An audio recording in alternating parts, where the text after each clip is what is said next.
pessoal, tudo bem? Estamos em mais um vídeo da nossa série Bíblia Todo Dia e hoje começaremos a primeira carta de Paulo aos Coríntios. Vamos estudar os capítulos 1 a 4 dessa carta. Curte, compartilha, usa a hashtag Bíblia Todo Dia e acessa o site pastoredilson.com para se associar ao Maximize e também ser um patrocinador desse projeto.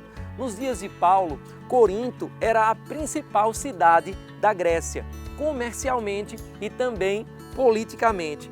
Possuía um grande porto marítimo e foi uma das cidades gregas mais florescentes na cultura da antiguidade clássica. Nós vimos, ao estudar o livro de Atos, como o apóstolo Paulo estabeleceu a igreja nessa cidade, debaixo de grande perseguição e confirmado por uma visão do próprio Jesus Cristo. Apesar da cultura efervescente de Corinto, apesar de Paulo ser também um homem culto, como nós vemos na Bíblia, a igreja não se estabeleceu na intelectualidade, mas no poder do Evangelho e na mensagem de Cristo ressuscitado. A Bíblia diz em 1 Coríntios, capítulo 2, versículos de 1 a 5. Eu mesmo, irmãos, quando estive entre vocês, não fui com discurso eloquente, nem com muita sabedoria, para lhes proclamar o mistério de Deus, pois decidi nada saber entre vocês, a não ser Jesus Cristo e este crucificado. E foi com fraqueza, temor e muito tremor que estive entre vocês. Minha mensagem e minha pregação não consistiram de palavras persuasivas de sabedoria, mas consistiram de demonstração do poder e do Espírito, para que a fé de vocês não se baseasse na sabedoria humana, mas no poder de Deus. As igrejas precisam, nos dias de hoje, demonstrar esse mesmo poder e esse mesmo Espírito e precisam apontar para Cristo. Ele é o centro de tudo e sem o comando de Cristo nas igrejas, por mais estruturadas que sejam, elas vão se tornar apenas clubes humanos. Nós vemos que Paulo e Sóstenes, que foi um antigo chefe da sinagoga de Corinto, escreveram e enviaram essa carta a partir de Éfeso, demonstrando alegria ao ver como a igreja em Corinto crescia e como os dons estavam em manifestação.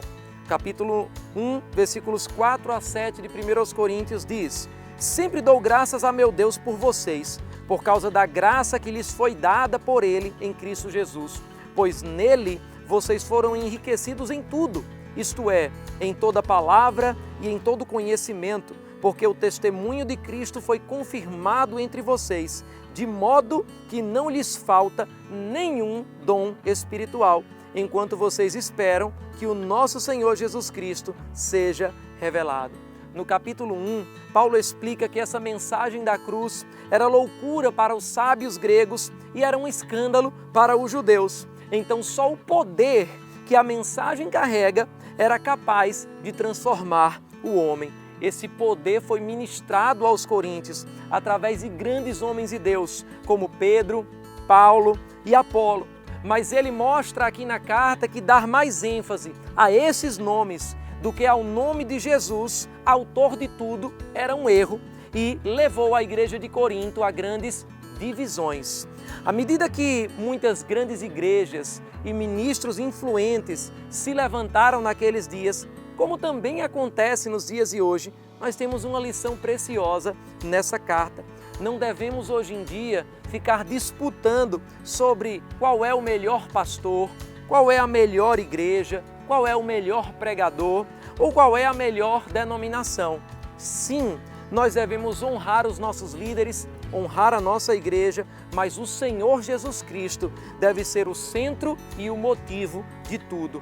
E o nosso maior orgulho deve ser servir ao Senhor Jesus. 1 Coríntios, capítulo 1, versículos 30 e 31, afirma: É, porém, por iniciativa dele que vocês estão em Cristo Jesus, o qual se tornou sabedoria de Deus para nós, isto é, justiça, santidade e redenção, para que, como está escrito, quem se gloriar, glorie-se no Senhor. depois de mostrar no capítulo 2 a diferença entre a sabedoria natural, humana e a sabedoria espiritual de Deus em nós, a carta continua nos ensinando a respeito da unidade e mostra que, enquanto formos partidaristas, nós seremos carnais, imaturos do ponto de vista espiritual.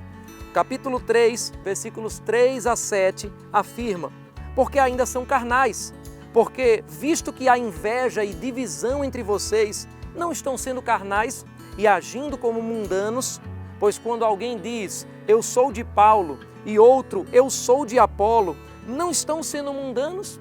Afinal de contas, quem é Apolo? Quem é Paulo? Apenas servos, por meio dos quais vocês vieram a crer, conforme o ministério que o Senhor atribuiu a cada um. Eu plantei, Apolo regou, mas Deus é quem fez crescer. De modo que nem o que planta, nem o que rega são alguma coisa, mas unicamente Deus que efetua o crescimento. Quem sou eu ou quem é você? Nós somos apenas construtores desse edifício chamado igreja e fazemos a nossa parte, como o apóstolo diz na carta, de acordo com a graça que nos foi dada. E um dia, como Paulo ensina aqui, cada um de nós vai receber a recompensa por tudo aquilo que construímos nessa terra. Como você está construindo? Trazendo glória para você mesmo, apenas alimentando o seu ego ou promovendo o nome de Cristo a todos os que estão ao seu redor? Finalmente, no capítulo 4, vimos que Deus não compara você a outras pessoas num quesito de desempenho. A única coisa que Ele quer de mim e de você é que sejamos fiéis na nossa parte, como um encarregado das coisas de Deus. Os coríntios deveriam ser imitadores da conduta do apóstolo Paulo, que foi para eles como um pai. E nos próximos vídeos nós veremos um pouco mais dos conselhos desse grande pai espiritual para a igreja de Corinto e para nós. Até o próximo vídeo, onde falaremos os capítulos 5 a 8 de 1 aos Coríntios.